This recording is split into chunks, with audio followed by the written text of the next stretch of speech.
He stops. His eyes are torn away from mine, drawn to the thing lying on the floor to my left, and I reluctantly turn to look. The empty, staring eyes and blonde hair, the blue lips and bruised neck, the red, splattered skin. I am transfixed by the horror. Hi, my name is Shar, and this is the And Other Stories podcast, where I tell stories of the supernatural and criminal, both real and fictional. We post on Tuesdays and Fridays, and if that's something you're interested in, please hit the subscribe button and the like button.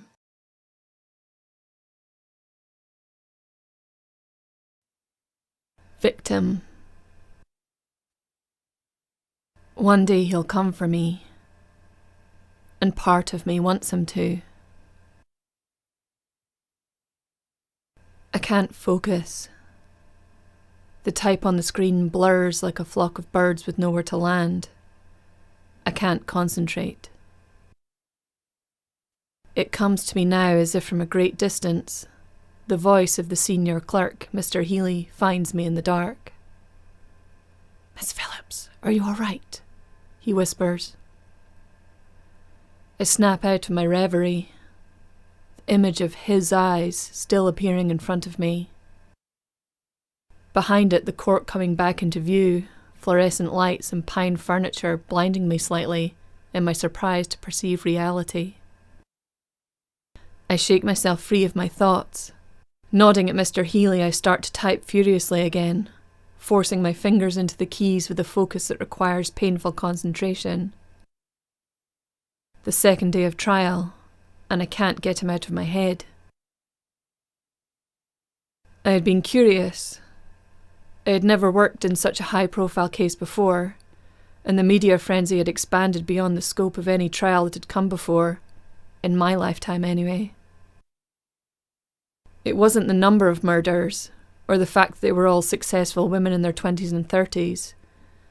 It wasn't even the brutality with which the crimes had been carried out. It was him. Will Parks. Photos of him covered every newspaper in the world. Close-ups of his face, his smile, charming and confident, framed by his masculine jaw, and reaching his blue eyes that, even in black and white, pierced right through you, as he calmly walked into the court. Women turned up in their hundreds.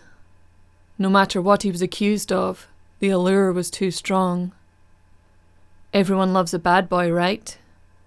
Well, if the allegations were true, this would be about the baddest a boy could get. I was a professional. Was.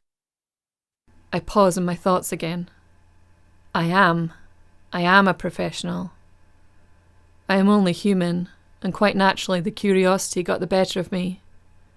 I wanted to see this man, the one that is supposed to have done so many horrendous things, but has charmed so many, in their hundreds, thousands. I even saw a sign that said, "Marry me." I was disgusted. How could they still be pining for him, even after they had heard the accusations? All those murdered women, charmed by him, just like they are, but now they're dead because of it. I am brought sharply back to the present with the word knife. I diligently type it out as a clear bag is shown to the jury. A large kitchen knife is within it, a dark substance dried on the metal. They are describing the wounds inflicted, that there was no sign of forced entry in any of the cases, and they had all been ex-girlfriends or very close friends of his. They say the word loaded with meaning and suggestion.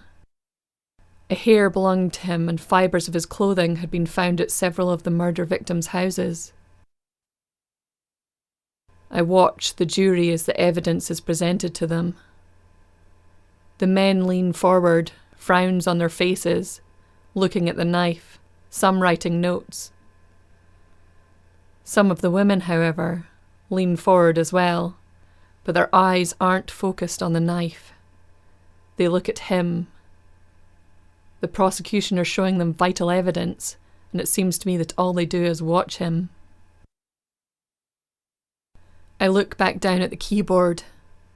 The anger is palpable. The strength of the feeling surprises me, especially since I have seen dozens of juries by now. I've watched many men be condemned and saved by them, so I should have no feelings about this one at all. Until I look at him. I glance briefly beneath my hair, up towards the table where he sits beside his lawyer, a woman of course. He is leaning back, one elbow resting on the arm of his chair, his hand gently pressed against his stubble-covered chin. His shirt sleeves are rolled up, showing his tanned forearm, and I notice the prominent veins, before his eyes flicker from the bag-covered knife straight to me, as if he could feel me watching him. I see his lips lift at one side into a smirk, before I quickly focus intently back to my keyboard. Jealousy. The thousands of snakes writhing in my belly. The red-hot anger I am mentally throwing at these women who watch him, who touch him with their eyes. The feeling is jealousy, and it scares me. I should not be feeling anything. I should be numb and robotic, like I have been for any other reading of vile charges, or show of gruesome evidence. But those eyes still appear in front of my vision. I manage somehow to complete the rest of the transcript. The excruciating pull to glance at him just once more is like the urge to take a breath in, and I start drowning. The court is finally called to finish for the day, and I gasp audibly, which draws a strange look from Mr. Healy, but he doesn't question me again. I keep my head down, making a task out of gathering my papers, concentrating on turning off the computer. I will not look up. I hear them talking to him, starting to lead him away, and the urge gets the better of me. I see him turned away from the court, a custodian with one hand on his elbow, leading him to the door at the side of the room in front of me. I watch, thinking he will carry on walking straight forward, and then he will be through the door, and I'll be free. But then he turns his head. Time slows to a crawl. One side of his carefully smoothed back dark hair falls into his eyes as he turns and looks straight into my eyes. He half turns his broad shoulders, and I can see his shirt has been unbuttoned at the top after his long, grueling day in court, showing just the top part of his chest. He no longer smirks. He looks into my eyes as if we are the only two here, with a stare of intensity that borders on desperation. His lips part slightly, and his chest expands as he takes a sharp breath in. His long eyelashes blink once, slowly, before he is forcefully turned by the custodian back towards the door, and reality and noise rush back as time speeds back up to normal.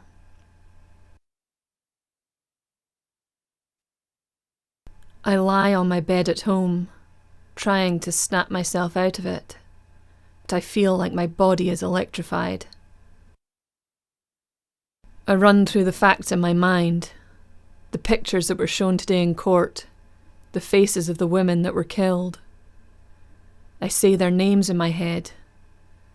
I can see them there, trusting in the person they are with, suspecting nothing, until it happened. The fear, the knife, the vicious attack. The prosecution had said that the first woman, Terry Adams, had been stabbed 57 times. A crime of passion, he had called it, an act of both intense desire and burning hatred. There had been 5 women in total. Had they all been passion? Had he been in love with these women, or had they just been in the wrong place at the wrong time? I tried to change my thoughts again. The last woman, Georgia Wilcox, the murder that had led to his arrest, had been cut right down the middle of her abdomen. Several police officers had had to leave the scene, it was so horrific. I should be appalled by the person who was capable of that. I should be.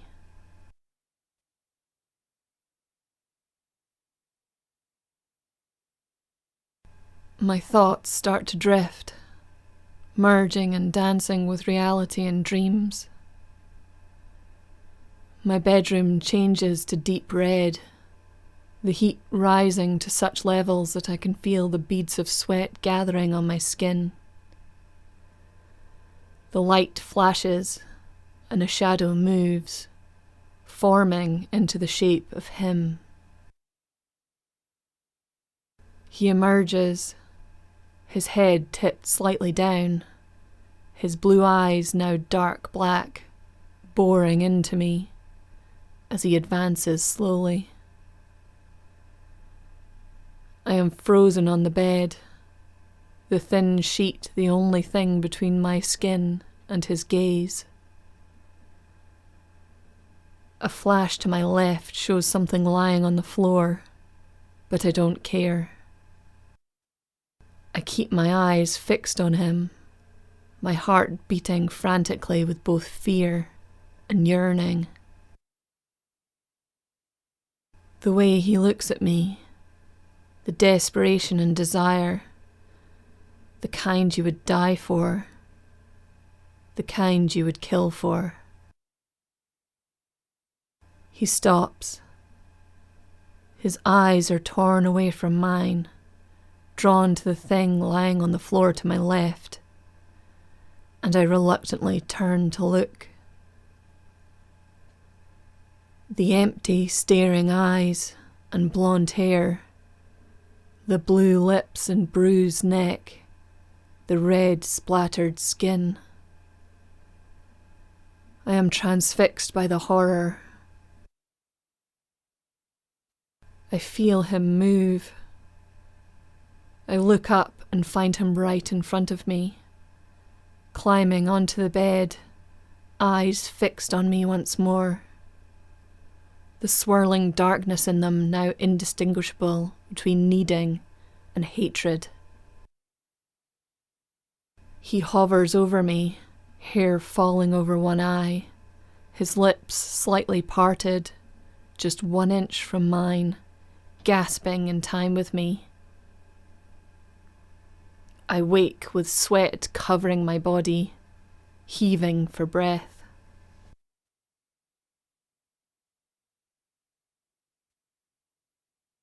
I tremble walking into court this morning. The dream had left me thrown into such turmoil I couldn't eat. The thoughts were turning into obsession, and I didn't know how to turn them off. They persist as I set up. His muscular chest, his stomach with a bead of sweat running down it, even the smell of his skin, which was as real as if he'd been there. His look of desire. My stomach flips at the thought of him entering the court, wondering if he will look at me again, if I will feel that feeling again, the desperation and intensity, the feeling of needing him. But then something else comes into my head, the vision of the woman, the battered and bruised, the stabbed and mutilated. This was the result of this man's passion. This is where it led to. I mentally slapped myself. How could anyone love a monster? It is the turn of the defence. I must concentrate on just my work, no exceptions. Type each word without thinking about it. I am succeeding, or at least I am succeeding in not looking at him, even though I can feel him across the room, as if a force emanates from him and burns my skin. That is, until they call him as witness. I turn so fast I knock my folder to the floor, and the papers go flying.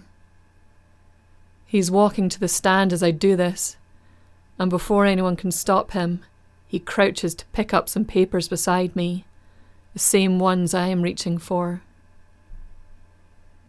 I glance up against my will as we both hold the same sheets, his brilliant blue eyes meeting mine, and he gives me a soul-shattering smile. The custodian starts to grab him, to lead him away, as he says to me in a voice as smooth as melted butter and as deep as a growl. "Here you go, miss." And as he is pulled away, the finger of his hand holding the paper brushes my pinky with such feather-soft lightness, but it leaves a trail of burning hot fire on the skin he touched, and I involuntarily gasp. Mr. Healy flaps around, checking I am all right, picking up papers and tutting, but I am oblivious. Time has slowed down once more as he walks confidently to the stand, one hand stroking the stubble on his chin, the smirk back on one side of his lips. They start to question him, going through the whole timeline of each murder as he calmly watches them. He answers each question with confidence and certainty, his demeanour that of a person who has no doubt they will be found completely innocent, and any other outcome would be ludicrous. He even starts to make small sarcastic jokes, with a wink and a smile at the jury. Some women giggle, their eyes all over him, blatant and wanton, and the snakes in my belly start to writhe once more. The defence are quite clearly elated. His charm and wit, his good looks and his ability to win anyone over is working like a dream. The fact that the women were all close to him is merely coincidence. It was his terrible bad luck and bad circumstances. Possibly someone who is terribly jealous of him, someone who wishes to make his life hell. But there was nothing else that could possibly link him to those horrific murders. Even the judge looks charmed as he gives his instructions to the jury before they are led away to deliberate, some of them stealing glances back at him. It has only been an hour. Some have only just started their lunch when we are all called back. They have decided, and quickly. He is brought back into court, a slight smile playing on his lips, a few light glances falling on me, as I force myself to pretend to be busy and concentrating, but painfully aware of him. I can't decide which thought scares me more. If he is guilty, the murders were so terrible, the idea of them was too horrific to even contemplate. But would I ever see him again? If he is found not guilty, was it his wit and charm that won them over, or is he truly innocent? To be in love with someone who has even been accused of several murders, or worse, committed several murders, was repellent. My logical thought is firm on the decision to stop, to break out of my madness.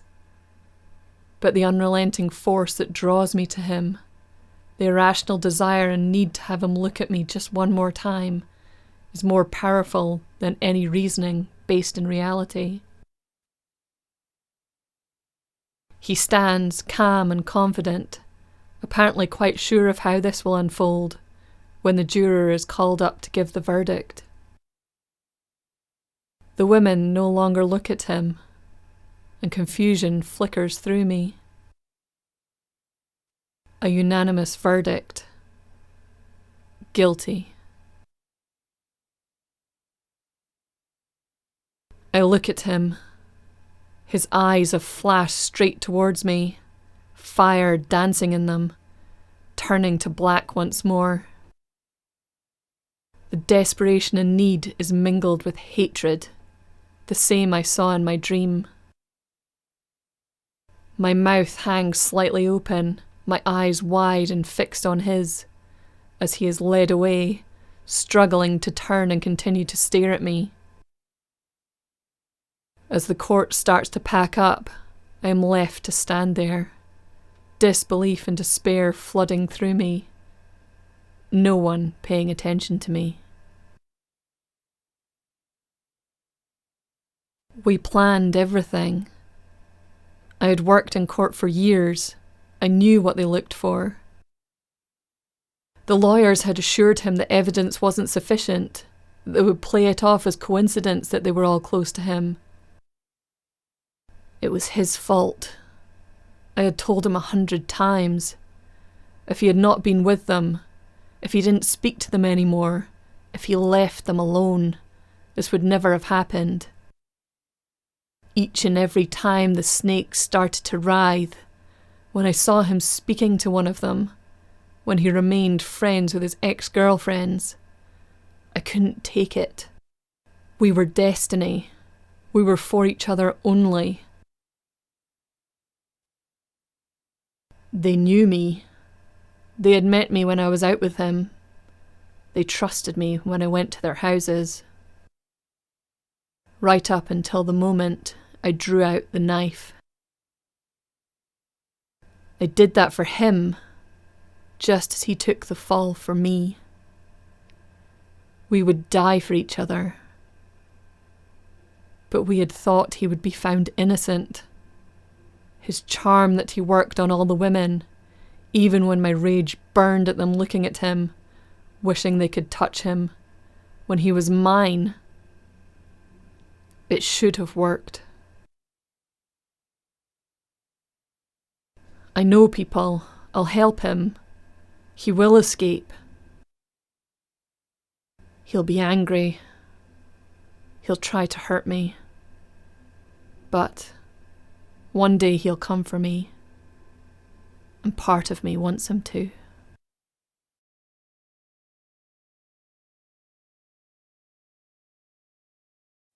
Thank you for listening. I hope you liked it. My name is Shar and this is the And Other Stories podcast. See you next time.